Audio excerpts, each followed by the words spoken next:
हाँ जी, आप सभी का वेलकम है फिर से। हमारे जो प्रैक्टिस सेशन चल रहा था, टॉपिक है आपका वही, ठीक है, RDA, recurring deposit account. Then the next question यहाँ पे क्या था, if Rita deposit 500 per month for 6 months and receive 3300 as maturity value, find the interest. तो इसमें आपको क्या दिया गया है कि रीटा है जो 500 पर मंथ डिपॉजिट कराती है 6 months के लिए, तो वो प्रिंसिपल यहाँ पर कितना आ गया आपका। प्रिंसिपल देखिए आपको कितना आ गया, 500। ठीक है, टाइम, हम टाइम को क्या लिखते हैं, एन, 6 months। ठीक है, और जो आपका मेच्योरिटी वैल्यू है आपकी वो कितनी आ गई आपकी, 3300। मीन्स मेच्योरिटी वैल्यू वो होती है जहाँ पर आप अपनी जो पॉलिसी है, जहाँ आरडीआई अकाउंट है जो बंद करवाते हो, तो आपको टोटल अमाउंट जो मिलती है। तो इसका फॉर्मूला क्या होता है आप सभी को पता है, maturity value is equal to principal plus जो आपका इंटरेस्ट लगता है। तो इसमें आपको फाइंड आउट क्या करना है, फाइंड द इंटरेस्ट, मतलब ये पूरा का पूरा पार्ट आपने फाइंड आउट करना है। तो प्रिंसिपल ढूंढ लीजिए, क्या होता है प्रिंसिपल, क्या होता है पी इंटू एन। ठीक है, यहाँ पे इंटरेस्ट लिखिए और यहाँ पे मेच्योरिटी वैल्यू। मेच्योरिटी वैल्यू आपको गिवन है 3300। ठीक है, प्रिंसिपल आपका कितना है 500। कितने टाइम के लिए आपने डिपॉजिट कराया, 6 month। इंटरेस्ट आपने फाइंड आउट करना है। तो यहाँ पे देखिए इंटरेस्ट कितना आ जाएगा, 3300, 5 3 6 5 थ्री, 30 यहाँ पे आ जाएगा 3000। तो इसको जब माइनस करोगे, ये प्लस वाली टर्म है ना, उस साइड जाके माइनस हो जाएगी। इन दोनों को अगर आप माइनस करोगे तो कितना आ जाएगा, 300 रुपीज़। तो ये आपकी 300 जो अमाउंट है, ये क्या आ गया आपका, इंटरेस्ट आ गया। ठीक है, एक बार फिर से समझिए, मेच्योरिटी वैल्यू का फॉर्मूला होता है, ठीक है, प्रिंसिपल प्लस जो आपका इंटरेस्ट लगता है। तो आपने इंटरेस्ट फाइंड आउट करना था। ठीक है, मेच्योरिटी वैल्यू आपको गिवन थी, प्रिंसिपल आपको गिवन था, एन आपको टाइम गिवन था 6 month। तो आपने वो जो आपको वैल्यूज गिवन थी आपने वो पुट कर दी। ठीक है, 3300 इज इक्वल टू पी की वैल्यू 500, एन की वैल्यू 6 पुट कर दी, इंटरेस्ट यहाँ पे लिख दिया। तो 6 5 30, तो 3000 इसको मल्टीप्लाई करके आपका आ गया। जो 3000 इस साइड आया ना, इसको हम उस साइड ले गए, तो इस साइड प्लस वाली टर्म थी, ये उस साइड आके क्या होगी, माइनस वाली टर्म बन गई, क्योंकि यहाँ पे साइंस चेंज हो जाते हैं। तो 33,000 माइनस 3,000 इज इक्वल टू 300। तो आपका 300 इंटरेस्ट आ गया जो भी आपके अकाउंट पे आना था। तो next question is Shivam deposit. देखिए यहाँ पे Shivam deposit 500 every month in RDA. ठीक है, for 2 years। RDA means recurring deposit account. ठीक है, शिवम में 500 रुपीज़ हर मंथ वो डिपॉजिट करवाता है, 2 year में ऐसा करता है वो। Rate page by bank is 7% per annum. जो बैंक है वो रेट पे करती है 7% हर एक ईयर। ठीक है, find the value eight the time of maturity. ठीक है, मैच्योरिटी पे उसको कितनी अमाउंट मिलेगी, ये हमने फाइंड आउट करना है। जो जो जो चीज़ें आपको गिवन है वो आप एक साइड पे लिख लीजिए, लाइक प्रिंसिपल इज 500 रुपीज़।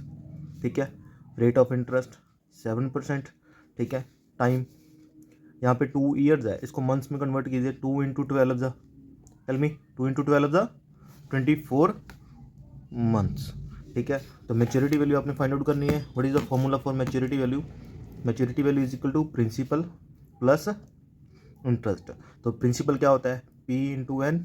यहाँ पे इंटरेस्ट कैसे हो निकलता है, P into N, N plus 1 rate over 2400।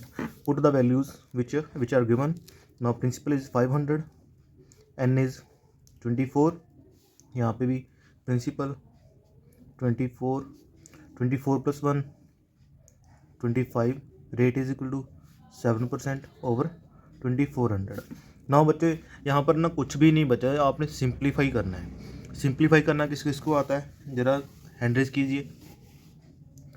Simplify का मीन्स क्या होता है, जो भी आपको अमाउंट्स गिवन है, ठीक है, जो भी आपको क्वेश्चन गिवन है उसको आपने कैंसिल आउट करना होता है एक दूसरे के साथ, ताकि जो आपकी जो अमाउंट की वैल्यू होती है वो सिंपल से सिंपल कम से कम आप लिख सको। ठीक है, इसको कॉम्प्लिकेट करके नहीं लिखना होता किसी भी चीज़ में।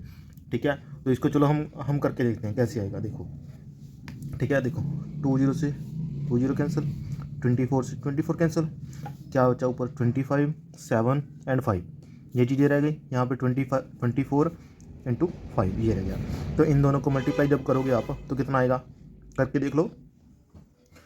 फॉर द टाइम बीइंग आप कैलकुलेटर की हेल्प भी ले सकते हो, बट कैलकुलेटर आपको एग्जाम में अलाउड नहीं होता। ठीक है, तो इसको अगर आप मल्टीप्लाई करोगे तो कितना आएगा बताओ ज़रा। तो इसको मल्टीप्लाई करके आएगा 12,000। 25 7 ज़ा, ये तो बता दो, 175। 175 को 8 से मल्टीप्लाई करेंगे तो आपका आंसर आएगा 2875। अब इन दोनों को आप प्लस कर दोगे तो आपकी मैच्योरिटी वैल्यू आ जाएगी 12875 रुपीज़। ये आपकी मैच्योरिटी वैल्यू आ गई। जो भी आपको डाटा गिवन था उससे आपने अपनी मैच्योरिटी वैल्यू फाइंड आउट कर ली। Now move to the next question. Now in this question जविका हैज़ CDA लिख लो चाहे RDA लिख लो बच्चे, that is the same thing. C means cumulative, R for recurring, ठीक है, रिकरिंग डिपॉजिट अकाउंट भी बोल सकते हो। एंड डिपॉजिट 600 पर मंथ फॉर 4 ईयर्स। 4 ईयर्स में वो ऐसे ही करती है, 6 मंथ हर मंथ डिपॉजिट करवाती है। If she get 5880 rupees as interest, तो ये आपको जो गिवन है ये क्या है, interest at the time of maturity. जब उसकी मैच्योरिटी होती है, जो उसको प्रिंसिपल मिलना है वो तो मिलना ही मिलना है, साथ में इतना इंटरेस्ट भी मिलता है, ठीक है। फाइंड रेट, इसमें बताना है हमने कि कितना रेट ऑफ इंटरेस्ट आपने जो बैंक ने आपको दिया है वो क्या है, ठीक है। Now write the answer as, वहाँ पे आपको प्रिंसिपल कितना गिवन है, जो एवरी मंथ वो डिपॉजिट कराता है 600 रुपीज़, ओके। और उसका जो टाइम है, टाइम को हम एन के साथ लिखते हैं। 4 ईयर्स गिवन है, तो 4 ईयर्स में कितने मंथ्स हो गए, सो 12 से मल्टीप्लाई करो तो 48 मंथ्स हो गए, ठीक है। उसको इंटरेस्ट कितना मिलता है एट द एंड 5880 रुपीज़। तो आपने क्या फाइंड आउट करना है, यहाँ पे आपने रेट फाइंड आउट करना है। देखो इंटरेस्ट आपको दिया हुआ है, प्रिंसिपल दिया हुआ है, टाइम दिया हुआ है, तो इंटरेस्ट का फॉर्मूला ही आप यहाँ पे एप्लीकेबल हो जाएगा, principal into n+1 R over 2400। तो इंटरेस्ट इज 5880, जो भी वैल्यूज आपको गिवन है वो पुट कर दो।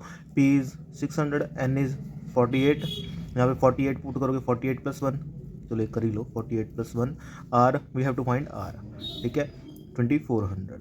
Now 5880 is equal to 600, 48 + 1 49, R we have to find 2400।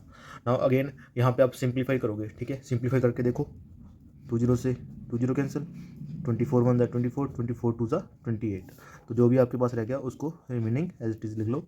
यहाँ पे इस साइड हमने कुछ नहीं किया ना, तो इस साइड हम एज इट इज़ लिख रहे हैं इसको, ठीक है। यहाँ पे देखिए 6 बचा यहाँ पे, इंटू 2 बचा यहाँ पे, ठीक है, इंटू 49, और ये आ रहा है क्या, तो इसको आप मल्टीप्लाई करो, इसको मल्टीप्लाई करो, इस साइड ले जाओ, ठीक है। हम क्या करेंगे देखो बच्चों, तो इसको चलो मल्टीप्लाई कर लेते हैं, 6 2 12, ठीक है, 12 49 चाहे इसको आप ऐसे भी लिख सकते हो, 12 49 लिख लो, ठीक है, कैंसिल आउट करना आसान हो जाएगा। देखो मल्टीप्लाई वाली टर्म्स है ना, उस साइड जाके क्या हो जाएंगी, डिवाइड, तो 5880 के डिवाइड हो जाएंगी 12 49। अब इक्वल टू में आर है, तो आर को इस साइड लिख लो चाहे इस साइड लिख लो, कोई फ़र्क नहीं पड़ता, बल्कि हमें ईजी हो जाएगा जब आप इसको कैंसिल आउट करोगे, ठीक है। आप बताइए कैसे कैंसिल आउट करोगे, 12 का टेबल रीड करो, 12 × 12, बच्चों की तरह जो करते हो, आपको मुझे पता है टेबल भी नहीं आते होंगे, अभी इतने बड़े हो गए आप, तो अच्छे से चलो 12 का टेबल रीड करो। 12 4 पे जाएगा या 12 5 पे जाएगा सबसे पहले, 12, शाबाश, तो 12 4 पे जाएगा, ठीक है, 12 4 48, देखो फिर 1 0 बचेगा, 10 बचेगा, ठीक है, 12 1 12, 12 4